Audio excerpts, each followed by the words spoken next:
വെക്കാനുള്ളതെന്നൊക്കെ ചോദിക്കുന്നത് കേട്ടു. ഇവരൊക്കെ കേരളത്തിൽ തന്നെയാണോ ജീവിക്കുന്നതെന്ന സംശയമാണ് അത്തരത്തിലുള്ള വാദഗതികൾ കേൾക്കുമ്പോൾ തോന്നുക. എല്ലാവർക്കും വീടും സ്ഥലവും കൊടുക്കാൻ തീരുമാനിച്ച സർക്കാരാണ്. ആ പദ്ധതിയാണ് ലൈഫ്. ഈ ഗവൺമെന്റ് 5 വർഷം കാലാവധി പൂർത്തിയാകുമ്പോൾ ഈ കേരള സംസ്ഥാനത്ത് സ്വന്തമായി വീടില്ലാത്ത ഒരു കുടുംബം പോലും ഉണ്ടാവില്ല എന്ന് ഉറപ്പു പറയാൻ കഴിയുമെങ്കിൽ ഇതിനേക്കാൾ വലിയ ഏത് ചുവടുവയ്പ്പാണ് ഞങ്ങൾ നടത്തേണ്ടത് എന്ന് ദയവായി പറഞ്ഞു തരാൻ നിങ്ങൾ തയ്യാറാവണം. ക്ഷേമ പെൻഷനുകൾ ഇനി ഒരു കാലത്തും കിട്ടില്ലെന്ന് കരുതിയ ക്ഷേമ പെൻഷനുകൾ വീട്ടിൽ കൊണ്ടുപോയി കൊടുക്കാൻ, വർദ്ധിപ്പിച്ചു കൊടുക്കാൻ ഈ ഗവൺമെന്റിന് സാധിച്ചു. 60 വയസ്സ് കഴിഞ്ഞ സകല മനുഷ്യർക്കും പെൻഷൻ കൊടുക്കുന്ന ഗവൺമെന്റായി ഈ ഗവൺമെന്റ് മാറി. അധ്യയന വർഷം തുടങ്ങുന്നതിന് മുമ്പ് പാഠപുസ്തകങ്ങൾ കൃത്യമായി സ്കൂളുകളിൽ എത്തിയിരിക്കുന്നു. ഓണം നേരത്തെ വന്നതുകൊണ്ടാണ് പുസ്തകം എത്താത്തത് എന്ന ന്യായം പറയുന്ന ഒരു മന്ത്രി ഇന്ന് കേരളത്തിലില്ല എന്നതാണ് ഈ കേരള സംസ്ഥാനത്ത് LDF ഗവൺമെന്റ് വന്നപ്പോഴുള്ള ഏറ്റവും വലിയ നേട്ടമെന്ന് നിങ്ങൾ കാണണം. വിദ്യാഭ്യാസ വായ്പയെടുത്ത പണം തിരിച്ചടയ്ക്കാനാവാതെ ജീവനൊടുക്കിയ കുട്ടികളുടെയും രക്ഷിതാക്കളുടെയും നാടായിരുന്നില്ല കേരളം. ഇനി ഈ കേരളത്തിന്റെ മണ്ണിൽ വിദ്യാഭ്യാസ വായ്പയെടുത്തതിന്റെ പേരിൽ ഒരു കുടുംബവും കണ്ണീര് കുടിക്കേണ്ടി വരില്ല എന്ന് തീരുമാനിക്കാൻ ഈ ഗവൺമെന്റിന് കഴിഞ്ഞുവെങ്കിൽ ആ നേട്ടം കാണാൻ നിങ്ങൾക്ക് സാധിക്കേണ്ടതായിട്ടില്ലേ? ഇന്ത്യ രാജ്യത്തിന്റെ ചരിത്രത്തിൽ ആദ്യമായി എല്ലാ വീടുകളും വൈദ്യുതീകരിക്കപ്പെടുന്ന സംസ്ഥാനമായി മാറുന്നു ഈ ഗവൺമെന്റ്. LDF ഗവൺമെന്റിന്റെ കീഴിൽ സമ്പൂർണ്ണ വൈദ്യുതീകരണം അതൊരു നേട്ടമായി നിങ്ങൾക്ക് തോന്നിയിട്ടില്ലേ? നഴ്സറി ടീച്ചർ മുതൽ ലൈബ്രറിയൻ മുതൽ ആയ മുതൽ നമ്മുടെ സമൂഹത്തിൽ തുച്ഛമായ വേതനത്തിന് ജോലി ചെയ്തിരുന്ന നമ്മുടെ സഹോദരിമാർ, ജീവനക്കാർ, അവരെ കാണാൻ ഈ ഗവൺമെന്റിന് കണ്ണുണ്ടായില്ലേ? 2050 രൂപ വാങ്ങിയ നഴ്സറി ടീച്ചർ 12,000 രൂപ ഇപ്പോൾ വാങ്ങുന്നുവെങ്കിൽ ആ കുടുംബങ്ങളുടെ പിന്തുണ ഈ ഗവൺമെന്റിനോടൊപ്പമുണ്ട്, ഇടതുപക്ഷത്തോടൊപ്പമുണ്ട് എന്ന് മനസ്സിലാക്കണം. ആയമാരുടെ ഓണറേറിയം എത്രയായിരുന്നു? നിങ്ങൾ ഭരിക്കുമ്പോൾ 1400 രൂപ, ഇന്ന് അവർ 8000 രൂപ വാങ്ങുന്നു. കുടുംബശ്രീയുമായി ബന്ധപ്പെട്ട് 30,000 40,000 രൂപ വാങ്ങുന്നവരായി മാറി. ഈ മാറ്റങ്ങൾ ഉണ്ടാക്കാൻ കഴിയുമെന്ന് നിങ്ങൾ കാണണം. മാധ്യമങ്ങൾ ഒരുപക്ഷെ പ്രചരണങ്ങളിൽ അഭിനയിക്കുന്നുണ്ടാവാം, വിവാദങ്ങൾ ഉയർത്തിക്കൊണ്ടുവരുന്നുണ്ടാവാം. പക്ഷേ കേരളത്തിലെ ഏതെങ്കിലും ഉത്തമ മാധ്യമങ്ങളിലെ കൂലിയെഴുത്തുകാരുടെ ഔദാര്യത്തിൽ പിച്ചവെച്ച് നടന്നവരല്ല ഞങ്ങളെന്ന് എപ്പോഴും ഞങ്ങൾ നിങ്ങളെ ഓർമ്മിപ്പിക്കാറുണ്ട്. ആ കാലമൊക്കെ പോയി. അവർ സാമൂഹ്യ ബോധത്തെ നിയന്ത്രിക്കുമെന്ന് വെറുതെ അവർ നടിച്ചിട്ട് കാര്യമില്ല. ആ പിൻബലത്തിൽ നിങ്ങൾ നിൽക്കുകയും വേണ്ട. ഇന്ന് ലോകത്തിന്റെ പല ഭാഗങ്ങളിലും ഇത്തരത്തിലുള്ള വാർത്തകൾ, കേരളത്തിലെ ഗവൺമെന്റിന്റെ നേട്ടങ്ങൾ ഇല്ല. PT എല്ലാവരോടും വഴങ്ങുമോ ചോദിക്കുകയാണ്. അങ്ങനെ എല്ലാവരും ഇപ്പൊ നേരത്തെ സതീഷോട് ചോദിച്ചു, PT അല്ലാതെ ആരെങ്കിലും ചോദിച്ചോ വഴങ്ങും. അപ്പോ ലോകത്തിന്റെ പല ഭാഗങ്ങളിലുമുള്ള മാധ്യമങ്ങൾ ഈ നേട്ടങ്ങൾ കാണുന്നുണ്ട്. BBC റിപ്പോർട്ട് ചെയ്യുന്നു, കേരളത്തിലെ ധനമന്ത്രിയുടെ നേട്ടങ്ങളെ സംബന്ധിച്ച് ആവേശത്തോടുകൂടി റിപ്പോർട്ട് ചെയ്യുന്നു. ലാറ്റിൻ അമേരിക്കൻ രാജ്യങ്ങളിൽ ഏറ്റവും കൂടുതൽ ആളുകൾ കാണുന്ന ടെലിവിഷൻ ചാനലാണ് ടെലിസൂർ. കേരളത്തിലെ തൊഴിൽ വകുപ്പ് മന്ത്രി ആവിഷ്കരിച്ച പുതിയ പദ്ധതിയെക്കുറിച്ച് റിപ്പോർട്ട് ചെയ്തുകൊണ്ട് പറയുന്നു, 21ാം നൂറ്റാണ്ടിലെ മികച്ച സോഷ്യലിസ്റ്റ് മാതൃകയാണ് കേരളത്തിലെ തൊഴിൽ വകുപ്പിന്റെ നേട്ടങ്ങൾ, അവരുടെ പദ്ധതികൾ എന്ന് പറയുന്നു. ഞാൻ സൂചിപ്പിക്കുന്നത് BBC-യും ലാറ്റിൻ അമേരിക്കയിലെ ടെലിവിഷൻ ചാനലും ലോകത്തിലെ പല മാധ്യമങ്ങളും ഈ ഗവൺമെന്റിനെ അഭിനന്ദിക്കുമ്പോൾ നിങ്ങളെങ്കിലും കണ്ണു തുറന്നു കാണാൻ, ഇനിയെങ്കിലും കണ്ണു തുറന്നു കാണാൻ തയ്യാറാകണമെന്നാണ്. ഇന്നലെയും ഇന്നുമായി 2 അടിയന്തര പ്രമേയങ്ങൾ ഈ സഭയിൽ അവതരിപ്പിക്കുകയുണ്ടായി. ഇന്നത്തെ അടിയന്തര പ്രമേയത്തിന്റെ വിഷയമായി കൊണ്ടുവന്ന് മെഡിക്കൽ PG ഫീസ് വർധനവ് സംബന്ധിച്ചാണ്. ഞാനൊന്ന് ചോദിക്കട്ടെ, മെഡിക്കൽ PG ഫീസ് വർധനവ് സംബന്ധിച്ചുള്ള എല്ലാ പ്രതിപക്ഷ ആരോപണങ്ങളും, എല്ലാ പ്രചരണ പുകമറകളും ഇപ്പോ അവസാനിച്ചില്ലേ? ബഹുമാന്യനായ മുൻ മുഖ്യമന്ത്രി ഈ സഭയിൽ പറഞ്ഞതെന്താ? കോടതി വിധി നിലനിൽക്കുന്നു, അത് മറികടക്കാനാവില്ല, ഗവൺമെന്റിന് പരിമിതിയുണ്ട്, 2 തരം ഫീസ് പറ്റില്ല. ആകെ ഗവൺമെന്റിന് ചെയ്യാവുന്നത് പാവപ്പെട്ട കുട്ടികൾക്ക് സ്കോളർഷിപ്പ് ലഭിക്കാൻ മാനേജ്മെന്റുമായി ധാരണയുണ്ടാക്കാൻ, അല്ലെങ്കിൽ ഒരു സ്കീം ഉണ്ടാക്കാൻ മുൻകൈയെടുക്കലാണ്. ഇതാണ് ബഹുമാന്യനായ ഉമ്മൻചാണ്ടി പറഞ്ഞത്. ബഹളം കൂട്ടിയ പ്രതിപക്ഷാംഗങ്ങളോട് ഞാൻ പറയുന്നു, ഈ ശബ്ദം നിങ്ങൾ കേൾക്ക്. ബഹുമാന്യനായ ഉമ്മൻചാണ്ടിയുടെ രാഷ്ട്രീയ പക്വതയുടെ ശബ്ദം, അതാണ് ഈ സമയത്ത് നിങ്ങൾ കേൾക്കേണ്ടത്. വെറുതെ ബഹളം കൂട്ടിയിട്ട് കാര്യമില്ല. അതിനെ സംബന്ധിച്ച് ഇല്ലാത്ത വിഷയം ഉയർത്തി നിങ്ങൾ സമരം നടത്തി. ആ സമരത്തെ സംബന്ധിച്ച് ഇവിടെ അടിയന്തര പ്രമേയത്തിൽ വിഷയങ്ങൾ കൊണ്ടുവരുന്നു. എന്തൊക്കെയാണ് പറയുന്നത്? പോലീസ് മർദ്ദനം പോലും, ഭീകര ലാത്തിച്ചാർജ് പോലും. പ്രിയപ്പെട്ട പ്രതിപക്ഷ നേതാവെ, തലതല്ലി പൊളിക്കുന്നതിനെ കുറിച്ചൊക്കെ അങ്ങിവിടെ പറഞ്ഞല്ലോ. അങ്ങീ പറഞ്ഞതിനൊക്കെ മുൻകാല പ്രാബല്യമുണ്ടോ? ഞങ്ങളിവിടെ കുറച്ചുപേർ ഇരിക്കുന്നുണ്ട്, ഒരു കാലത്ത് പൊട്ടിക്ക തുന്നിച്ചേർത്ത തലകളുമായി. അന്ന് ഈ ശബ്ദം ഞങ്ങൾ കേട്ടിട്ടില്ലല്ലോ.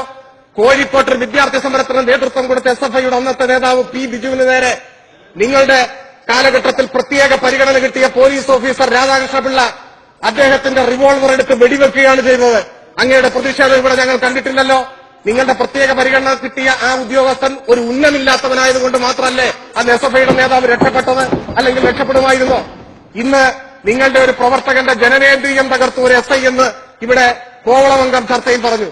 ആ SIയുടെ പേരിൽ നടപടിയെടുത്തതിന് പ്രതിപക്ഷ നേതാവ് ഇന്ന് മുഖ്യമന്ത്രിയെ അഭിനന്ദിച്ചു. അതാണ് ഈ ഗവൺമെന്റിന്റെ നിലപാട്. എന്നാൽ നിങ്ങൾ ഭരിക്കുമ്പോഴോ ഈ തിരുവനന്തപുരത്ത് തന്നെ മുഖ്യമന്ത്രിയെ കറുത്ത പതാക ഉയർത്തി കാണിച്ചതിന് ഒരു DYFI പ്രവർത്തകന്റെ ജനനേന്ദ്രിയം സർക്കിൾ ഇൻസ്പെക്ടർ തകർക്കുന്ന ചിത്രം പത്രങ്ങളിലും ദൃശ്യം ടെലിവിഷൻ ചാനലുകളിലും വന്നില്ലേ? ഇതെന്താ നമുക്ക് രണ്ട് നയം പറ്റുമോ? ജനനേന്ദ്രിയം എന്ന് പറഞ്ഞാൽ നിങ്ങളതായാലും നമ്മളതായാലും ഒക്കെ ജനനേന്ദ്രിയമല്ലേ?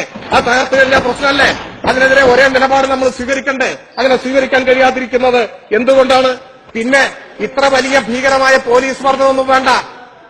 പോലീസ് ജീപ്പിന്റെ ഹോണടി കേട്ടാൽ ഓടി ആ പഞ്ചായത്ത് വിടുന്നവരാണ് ഇന്ന് കേരളത്തിലെ KSUവിലുള്ളതെന്ന് കഴിഞ്ഞ ദിവസങ്ങളിൽ എല്ലാവരും കണ്ടതാണ്. അത്ര ഭീകരമായ ഒരു പോലീസ് മർദ്ദനം ഉണ്ടായിട്ടില്ല. നിങ്ങൾ ഇല്ലാത്ത വിഷയങ്ങൾ സൃഷ്ടിക്കാൻ ശ്രമിക്കുക. കഴിഞ്ഞ ദിവസവും ഇവിടെ ഒരു കൊലപാതകത്തെ മുൻനിർത്തിക്കൊണ്ടുള്ള അടിയന്തര പ്രമേയം വന്നു. കൊലപാതകം നമ്മൾ എതിർക്കേണ്ടതാണ്. ആരുടെ കൊലപാതകമായാലും എതിർക്കേണ്ടതാണ്. ആരും കൊല്ലപ്പെടാൻ പാടില്ല. വയ്യഴിപ്പുഴയുടെ തീരങ്ങളിൽ M. മുകുന്ദൻ എഴുതുന്നുണ്ട്, മനുഷ്യന്റെ ഒരു തുള്ളി രക്തത്തിന് ഒരു കിരീടത്തെക്കാൾ വിലയുണ്ട്. അത് മാനവികതയുടെ ദർശനമാണ്. ഞങ്ങൾ പിന്തുണയ്ക്കുന്നു. നമ്മുടെ മണ്ണിൽ ആരും കൊല്ലപ്പെടരുത്. പക്ഷേ ബഹുമാന്യനായ പ്രതിപക്ഷ നേതാവ് ഇന്നലെ കേരളത്തിൽ പുറത്തിറങ്ങിയ ഒരു പ്രമുഖ പത്രത്തിന്റെ മുഖപ്രസംഗം വായിക്കണം. എല്ലാ കോൺഗ്രസ് അംഗങ്ങളും വായിക്കണം. എല്ലാ കൊലപാതകങ്ങളെയും എതിർക്കുന്നതിന് പകരം കേരളത്തിൽ RSSകാർ നടത്തുന്ന കൊലപാതകങ്ങളുടെ മുൻപിൽ നിങ്ങൾ നിശബ്ദത പാലിക്കുന്നു. ഏതെങ്കിലും ഒരു RSSന്റെ കൊലയാളി കൊല്ലപ്പെട്ടാൽ അതൊരു വലിയ പ്രശ്നമായി ഉയർത്തിക്കൊണ്ടുവരുന്നു. ഇത് ശരിയാണോ? എത്ര കൊലപാതകങ്ങൾ നമ്മുടെ മുൻപിലുണ്ട്, അനുഭവത്തിലുണ്ട്. ഇന്ത്യയിലാദ്യമായി സ്വാതന്ത്ര്യാനന്തര ഇന്ത്യയിലാദ്യമായി ഒരു നിയമസഭാംഗം കൊല്ലപ്പെട്ടത് ഈ കേരളത്തിലല്ലേ? 969 കുഞ്ഞാലി. ആരായിരുന്നു കൊലയാളി? ഇന്ത്യയിലാദ്യമായി ഒരു മുനിസിപ്പൽ ചെയർമാൻ കൊല്ലപ്പെട്ടത് ഈ കേരളത്തിലല്ലേ? ചാവക്കാട്ടെ KP വത്സലൻ. ആരായിരുന്നു കൊലയാളി? ഇന്ത്യയിലാദ്യമായി ഒരു പഞ്ചായത്ത് പ്രസിഡന്റ് കൊല്ലപ്പെട്ടത് രാമന്തളിയിൽ പയ്യന്നൂര് ഈ കേരളത്തിലല്ലേ? OK കുഞ്ഞിക്കണ്ണൻ. ആരായിരുന്നു പ്രതികൾ? ആരായിരുന്നു കൊലയാളികൾ? കേരളത്തിൽ ഇന്ത്യയിലാദ്യമായി ഒരു മുൻ MLA കൊല്ലപ്പെട്ടത് കൊടുങ്ങല്ലൂർ അബ്ദുൽ ഖാദർ അല്ലേ? ആരായിരുന്നു പ്രതികൾ? ഇന്ത്യയിലാദ്യമായി ഒരു ജില്ലാ പഞ്ചായത്ത് അംഗം കൊല്ലപ്പെട്ടത് ഈ കേരളത്തിലല്ലേ? KV സുധീഷ്. ആരായിരുന്നു പ്രതികൾ? ഒരക്ഷരം ഉരിയാടിയിട്ടുണ്ടോ ഈ സാഹചര്യങ്ങളിൽ? വേണ്ട. ഇതൊക്കെ ഞങ്ങളുടെ നേതാക്കന്മാരായതുകൊണ്ടാണ് എന്ന് കരുതാം. ഈ ഗവൺമെന്റ് അധികാരത്തിൽ വന്നതിന് ശേഷം RSS എത്ര പേരെ കൊന്നുകൊല്ലു? +2 വിദ്യാർത്ഥി അനന്ത് കൊല്ലപ്പെട്ടപ്പോ ഒരു സബ്മിഷൻ ഉന്നയിക്കാൻ നിങ്ങൾക്ക് കഴിഞ്ഞോ? 8 വയസ്സുകാരൻ ഫഹദിനെ RSS സംഘപരിവാർ കഴുത്തറുത്തു കൊന്നപ്പോ ഒരു സബ്മിഷൻ ഉന്നയിക്കാൻ നിങ്ങൾ തയ്യാറായോ? എന്തിനധികം പറയുന്നു, തൃശൂരിലെ കാഞ്ഞാണിയിൽ കോൺഗ്രസിന്റെ നേതാവ് സുരേഷിനെ പട്ടാപ്പകൽ അടിച്ചു കൊന്നപ്പോ കൂടെ കൊടിപിടിക്കുന്നവൻ കൊല്ലപ്പെട്ടപ്പോ ഒരടിയന്തര പ്രമേയം ഈ നിയമസഭയിൽ നിങ്ങൾ കൊണ്ടുവന്നു.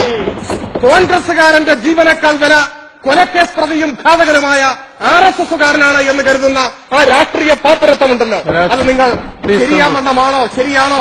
ഈ കാലഘട്ടത്തിൽ ചേരുന്നതാണോ? സംഘപരിവാർ ഫാസിസത്തെ ഇങ്ങനെ പ്രോത്സാഹിപ്പിക്കേണ്ടതുണ്ടോ? നിങ്ങൾ പരിശോധിക്കണമെന്നാണ് എനിക്ക് അഭ്യർത്ഥിക്കാനുള്ളത്. ഈ ചരിത്രമൊന്നും മറന്നുപോകാനുള്ളതല്ല.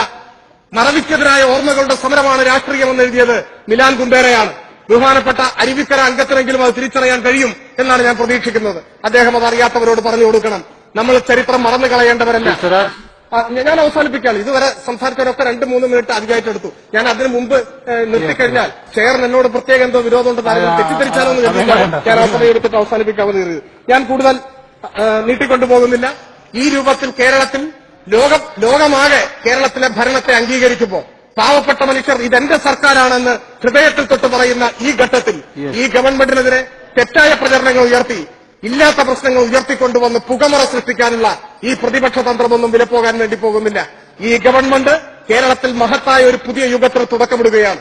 ഞങ്ങൾ ധീരമായി പോകും കേരളത്തിലെ ജനങ്ങളുടെ പിന്തുണയോടെ. ഈ നാട്ടിലെ സാധാരണക്കാരും പാവപ്പെട്ടവരും തൊഴിലാളികളും കർഷകരും ചെറുപ്പക്കാരും ഈ ഗവൺമെന്റിന്റെ പിന്നിൽ അണിനിരക്കുന്നിടത്തോളം കാലം ഞങ്ങൾക്ക് ആരെയും ഭയപ്പെടാനില്ല. ഈ പാതയിൽ തന്നെ ഞങ്ങൾ മുൻപോട്ട് പോകും. ഈ ധനാഭ്യർത്ഥനകളെ ഒരിക്കൽ കൂടി പിന്തുണച്ചുകൊണ്ട് ഞാൻ എളിയ വാക്കുകൾ നിർത്തുന്നു.